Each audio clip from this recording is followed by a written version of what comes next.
Having to improvise a new look did not stop Liverpool from parading their customary attacking brio on the Sussex coast, and where Brighton have never had it so bad, at least at the Amex Stadium.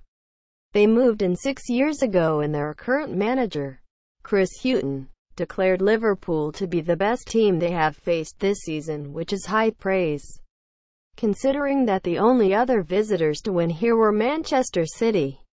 The endorsement seemed justified because Liverpool were scintillating going forward, with Mohamed Salah, Roberto Firmino and Philippe Coutinho exceptional as Jurgen Klopp's team brought their goal tally to 15 from their last 4 away matches. Yet Klopp was not quite as impressed as Hughton.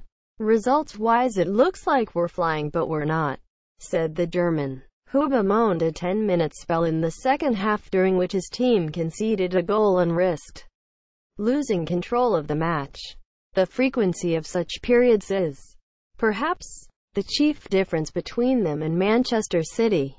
This time, at least, there were mitigating factors. Joel Matip's injury and Ragnar Klavan's illness forced Klopp into a new-look formation in which Emre Can and Georginio Wijnaldum flanked Dejan Lovren in a 3-man defense, with Trent Alexander-Arnold and Andy Robertson playing as wing-backs. Liverpool's backline had an avant-garde look, but the shape was mostly anecdotal as Liverpool were fluid and devastating when in possession, which was most of the time. Brighton found it quite the brain-teaser. They were stumped by the visitors' speed and movement, especially in the first half. Salah fired off the first shot after less than 30 seconds, signaling the fusillade that was to come. Salah and Firmino both went close again before Brighton exposed any uncertainty in Liverpool's rejigged defence.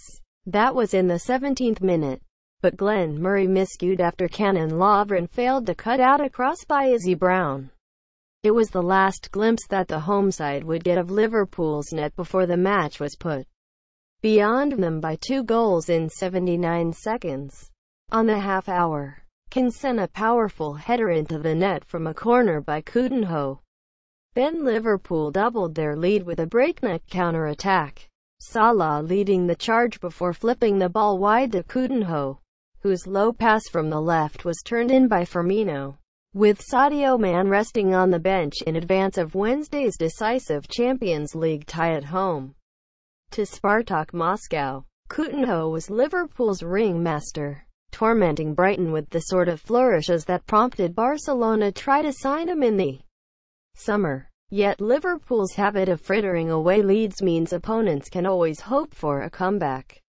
Brighton evidently still believed it was possible when they emerged after halftime, and their faith would have been rewarded within 2 minutes if not for a brilliant save by Simon Mignolet. Brown created the chance by sneaking into the space behind Alexander-Arnold, but Mignolet saved Murray's close-range volley with his feet.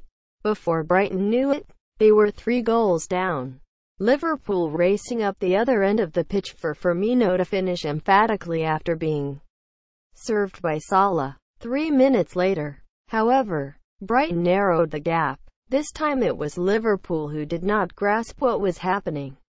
The referee, Graham Scott, awarded the home team a penalty for an offence he saw as the ball was floated in from a corner.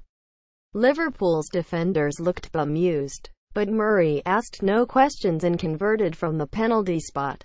Liverpool did not disintegrate. They blew Brighton to pieces. Coutinho crowned his regal performance with a goal of craft and slyness. Anticipating that Brighton's players would jump, the Brazilian drilled a 20-yard free kick under the wall and into the net.